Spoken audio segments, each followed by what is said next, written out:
ఏంటంటే మీకు గొర్రెలు ఇస్తాం పనులు ఇస్తామన్నారు తప్ప ఆ గొర్రెలు పనులు కూడా కమిషన్లకే అంకితమైనవి, ఎవరు కూడా లబ్ధి జరగలే. ఏదైతే పెండింగ్లో ఉన్నట్టు ఆ గొర్రెల డీడీలో కూడా మొన్ననే ముఖ్యమంత్రి దృష్టికి తీసుకుపోయినాం.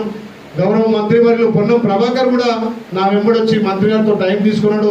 ఇప్పుడు డీడీలు కట్టిన వాళ్ళకు రేపు ఇంకేదైతే 2 లక్షల మందికి ఇంకా రావాల్సినటువంటి వాళ్ళకు కూడా నగదు బదిలీ ఇవ్వమని చెప్పి మేము అప్పీల్ చేసినాం. దానికి కూడా ప్రభుత్వం సానుకూలంగా ఉంది. ఏదైతే ఒక స్కీమ్ ఇంప్లిమెంట్ చేస్తే అక్కడ లబ్ధిదారులకు లబ్ధి జరగాలి, కానీ గత ప్రభుత్వాలు ఇచ్చినటువంటి లబ్ధిలో కొంత దుబారా జరిగింది.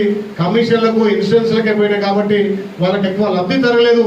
అలాంటివి ప్రభుత్వంలో జరగకుండా ఇలా ఏదైతే స్కీమ్ ప్రకటిస్తే నేరుగా లబ్ధిదారులకు నగదు బదిలీ పోయే విధంగా మా వంతు కృషి చేస్తాం. నాకు తోడు మా ఎమ్మెల్యేలు కూడా ఉన్నారు కాబట్టి అందరి సహకారంతో గొల్ల కురుమలకు కార్పొరేషన్తో పాటు ఇలా రాజకీయం కూడా ఎక్కువ ప్రాధాన్యత ఇవ్వాలి. అన్ని పార్టీలు కూడా మనకి ఇవ్వాలంటే మనం ఏకం కావాలి. ఏకమైతే ఖచ్చితంగా ఇక్కడ గెలుస్తారన్నప్పుడు వాళ్ళు మనకు టికెట్ ఇస్తారు కాబట్టి ఉండాలి.